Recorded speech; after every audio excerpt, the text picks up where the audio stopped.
بسم اللہ الرحمن الرحیم مائی ڈیئر اسٹوڈینٹس، السلام علیکم۔ آج ہم جماعت پنجم کے جون پیک اسلامیات کے بارے میں، ان کے سلوشنز اور ان کے بارے میں بات کریں گے آپ سے۔ اسلامیات کے جون پیک کو اس کے سلوشنز کو شروع کرنے سے پہلے ان کے بارے میں جو تعطیلات کے کام کے متعلق جو ہدایات آپ کو سمر پیک پہ دی گئی ہیں اس کے متعلق ہم تھوڑی سی بات کر لیتے ہیں۔ تعطیلات کا کام کرنے کے لیے آپ کو سب سے پہلے جو آپ کو ترغیب دی گئی ہے یہاں پر، اور جو ہمیشہ پچھلے پیکس میں بھی دی گئی ہے، کہ آپ نے کثرت سے ذکر الہی کرنا ہے، تلاوت قرآن پاک کی تلاوت کرنی ہے، تلاوت قرآن پاک کرنی ہے، درود پاک پڑھنا ہے، نیک اعمال کرنے ہیں، صدقہ خیرات، فرض نمازیں۔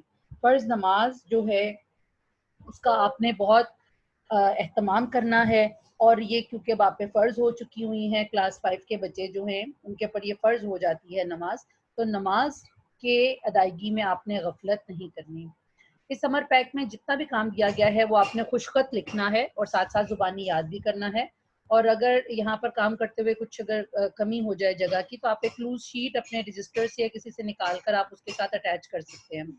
تمام دعائیں جو پچھلے پیکس میں بھی آپ کو دی گئی ہیں اور ابھی بھی جو دی گئی ہیں اس کو آپ نے بہت اچھے طریقے سے زبانی یاد کرنا ہے، اور قرآن پاک کا آپ نے کوشش یہ کرنی ہے کہ کچھ حصہ اپنے ترجمہ اور تفسیر کے ساتھ ضرور پڑھنا ہے، اپنے والدین کی یا اپنے کسی بڑے کی سپرویژن میں۔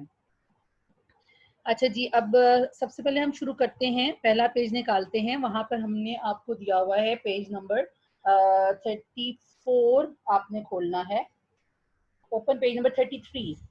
یہاں پہ سبق نمبر 2 ہے مواخات مدینہ۔ سب سے پہلے تو آپ نے سبق کی پڑھائی کرنی ہے دوبارہ سے۔ یہ کام آپ مارچ کے جو آپ کو دیا گیا تھا سولوشنز کے ساتھ آپ کر چکے ہوئے ہیں، لیکن یہاں پہ کچھ کام جو ہے وہ جنرلائز قسم کا کام آپ کو دیا گیا ہے، لیکن یہاں پہ مواخات کا جو واقعہ ہے یہ پہلے بھی آپ لکھ چکے ہیں۔ پہلا سوال ہے مواخات کا واقعہ اپنے الفاظوں میں بیان کریں، تو پیج نمبر 34 آپ کو اس کے لیے کھولنا ہے، مواخات کے واقعے کو لکھنے کے لیے۔ یہ سارا واقعہ اس جگہ پہ جو دیا گیا ہے انشاءاللہ تعالیٰ یہ پورا آ جائے گا۔ یہاں پہ حضرت محمد مصطفیٰ صلی اللہ علیہ وسلم نے مہاجرین کی ضروریات کے بہتر انتظام کے لیے مستقل اور منظم طریقہ کار کی ضرورت محسوس فرمائی، یہاں سے لے کر اس بھائی چارے کی بنیاد تھی، اور جو بھی اینڈ تک آپ نے اس کا واقعہ ہے کہ کیوں پیش آیا، کس وجہ سے آیا، کیسے ہوا، یہ تمام چیزیں آپ نے یہاں پہ لکھنی ہے پیج نمبر 34 سے۔ اگلا جو سوال ہے دیٹ از ویری سمپل، جو کہ انصار کا بے مثال اثار و اخلاص کے رشتہ مواخات قائم ہونے سے پہلے انصار مہاجرین کے دیدہ و دل فرش راہ کیسے ہوئے تھے۔ ایک اس واقعے کے بعد انسان نے اپنے اثار و قربانی کی ایسی مثال بنائی اور شاندار مثال قائم کی جس کی مثال دنیا میں نہیں ملتی۔ یعنی یہ تمام چیزیں جو اثار اخلاص انصار مدینہ نے مہاجرین کے لیے کیا تھا، اور اس کے بارے میں آپ نے پوائنٹس کی شکل میں لکھ سکتے ہیں، ضروری نہیں کہ آپ نے سارا پیراگراف دیکھ کے لکھنا، اس میں چیدہ چیدہ جو باتیں ہیں جو آپ سمجھتے ہیں کہ بڑی امپورٹنٹ ہیں آپ نے وہاں سے مارک کرنی ہے اور یہاں پہ لکھ دینی ہے کہ امپورٹنٹ واقعات، اور بے شک پوائنٹس کی شکل میں آپ اس کو یہاں پہ درج کر سکتے ہیں۔ ٹھیک ہے بیٹا، بچوں آگے ہم چلتے ہیں۔ دوسرا سبق ہے جو باب چہارم ہے، سیرت صحابہ، حضرت عثمان غنی رضی تعالیٰ عنہ۔ حضرت عثمان غنی رضی تعالیٰ عنہ کا جو چیپٹر ہے وہ آپ کو پیج نمبر کھولنا پڑے گا، پیج نمبر 71۔ اس میں سب سے پہلے ان کا تعارف ہے، اور پہلا جو سوال ہے اس تعارف میں ہی آپ کو پیج نمبر 71 میں اس کا جواب مل جائے گا کہ آپ کے القاب کیا تھے۔ آپ کا نام عثمان ہے اور ذوالنورین، جامع القرآن اور غنی آپ کے القاب ہیں، تو یہ القاب ہیں آپ کے، وہ آپ نے یہاں پہ تحریر کر دینے ہیں پیج نمبر 71 سے۔ آپ کو اپنی بک کو کھولنا بہت ضروری ہے اس پورے لیکچر کے دوران جو آپ یہاں پر اس وقت لے رہے ہیں۔ حضرت عثمان غنی رضی تعالیٰ عنہ آپ صلی اللہ علیہ وسلم ہمارے پیارے نبی سے کتنے چھوٹے تھے؟ آپ تقریباً 6 سال چھوٹے تھے۔ یہ بھی آپ کا جو جواب ہے وہ 71 پیج پہ جب آپ ریڈنگ کریں گے نا تو آپ کو ساری چیزیں ساتھ بہ ساتھ ایک کہانی قصے کی طرح تعارف ہے، پھر جیسے ان کا ابتدائی حالات ہیں، قبول اسلام ہے، یہ تمام چیزیں آپ کو یہاں پر ساتھ ساتھ ملتی جائیں گی۔ یہ آپ کے اس میں ایکسرسائز میں بھی کچھ کوشچن ہے، لیکن یہاں سے کچھ ہم نے جنرلائز کوشچن بھی نکالے ہیں تاکہ ریڈنگ کر کے آپ اس سبق کو اچھی طریقے سے اس کے بارے میں جان سکیں اور پڑھ سکیں۔ ٹھیک ہے جی، حضرت عثمان رضی اللہ عنہ کی شرم و حیا کے بارے میں آپ صلی اللہ علیہ وسلم نے کیا فرمایا؟ اس سوال کے جواب کے لیے آپ کو کھولنا پڑے گا پیج نمبر 74، وہاں پہ شرم و حیا کا ایک ہیڈنگ ہے جس کے اندر ایک حدیث صحیح مسلم کی ایک حدیث ہے. آپ صلی اللہ علیہ وآلہ وسلم نے فرمایا کیا میں اس شخص سے حیا نہ کروں جس سے فرشتے بھی حیا کرتے ہیں. آپ شرم و حیا کا ایک پیکر تھے. آپ کی شرم و حیا کا درجہ ایسا تھا کہ آپ صلی اللہ علیہ وسلم نے اس کے بارے میں جو حدیث صحیح مسلم کی حدیث ہے اس میں یہ فرمایا جو پہلے بھی میں آپ کو بتا چکی ہوں کہ کیا میں اس شخص سے حیا نہ کروں جس سے فرشتے بھی حیا کرتے ہیں. آپ کی سیرت کی خوبی حضرت عثمان غنی رضی اللہ عنہ کی سیرت کی خاص خوبی آپ کی حیا تھی. ٹھیک ہے, تو یہ آپ نے یہاں پہ لکھنا ہے. حضرت عثمان غنی رضی اللہ عنہ کو جامع القرآن کیوں کہا جاتا ہے؟ جامع القرآن ان کو اس لیے کہا جاتا ہے, آپ اگر پیج نمبر 73 کھولیں وہاں پہ خدمات کا جو فورتھ پوائنٹ ہے یہ اس کا آنسر ہے. حضرت عثمان غنی رضی اللہ عنہ, یہ حضرت عثمان رضی اللہ عنہ نے قرآن مجید کو نئے سرے سے تحریر کروایا, مسلمانوں کو قرآن مجید کی ایک قرات پر جمع کیا, اس لیے آپ کو جامع القرآن بھی کہا جاتا ہے.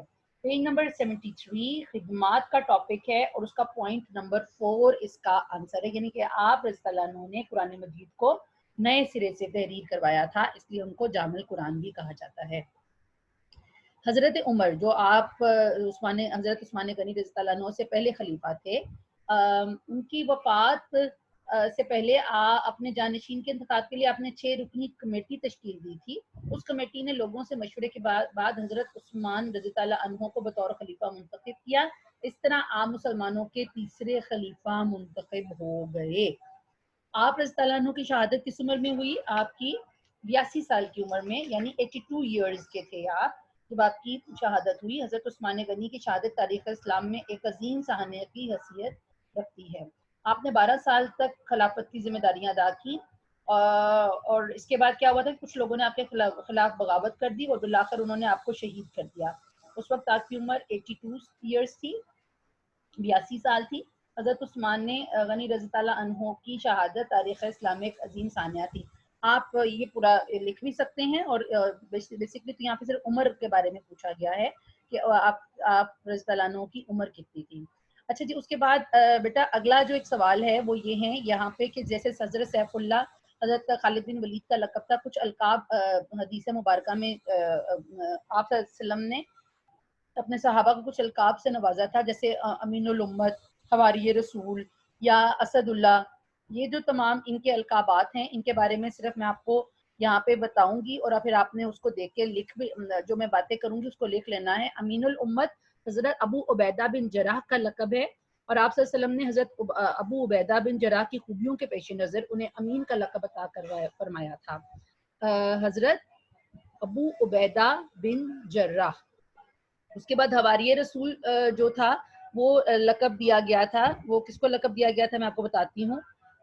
زبیر ابن عوام کو دیا گیا تھا, ٹھیک ہے. اور لقب حواری رسول اور اسلام کے لیے سب سے بڑی تلوار اٹھانے والے تھے وہ, ٹھیک ہے. اور یہاں پر میں آپ کو بتاتی جاؤں کہ ان کی عملی جو زندگی تھی نا, وہ اسلام کی خدمات میں گزری, عسکری خدمات تھی ان کی, وہ وفادار تھے خلافت رشدہ کے. آپ کمانڈر, عہدہ ان کا ایک کمانڈر تھا, خلافت رشدہ کی فوج کے وہ کمانڈر تھے. اور فتح مکہ, فتح جمل, غزوہ احد, فتح مکہ میں آپ نے شرکت کی تھی. اور حضرت جو ابو عبداللہ ہیں, ان کا نام زبیر تھا, ٹھیک ہے. اور آپ نبی کریم صلی اللہ علیہ وسلم کے پھوپھی زاد بھائی تھے, اور حضرت ابو بکر صدیق کے داماد بھی تھے, اور ہجرت سے 28 سال پہلے پیدا ہوئے تھے, اور 16 برس کی عمر میں اسلام قبول کیا تھا. پہلے حبشہ اور پھر مدینہ کو ہجرت کی, اور جنگ بدر میں بڑی جان بازی سے لڑے, اور بہت سی غزوات میں بھی آپ نے شرکت کی تھی. فتح مکہ کے روز رسول اللہ کے ایک ذاتی دستے کے علمبردار تھے, ٹھیک ہے. اور یہ تمام ان کی خوبیاں تھیں جو آپ نے دین اسلام کے لیے, اور خدمات تھیں جو انہوں نے دین اسلام کے لیے پیش کی. اور ان کو جو لقب دیا گیا تھا وہ دیا گیا تھا حواری رسول, ٹھیک ہے. کیا لقب دیا گیا تھا؟ حواری رسول کا لقب دیا گیا تھا. اور تیسرا لقب جو ہم نے یہاں پہ آپ کو دیا ہے وہ ہے اسد اللہ. اسد اللہ جو لقب ہے وہ امیر المومنین حضرت سیدنا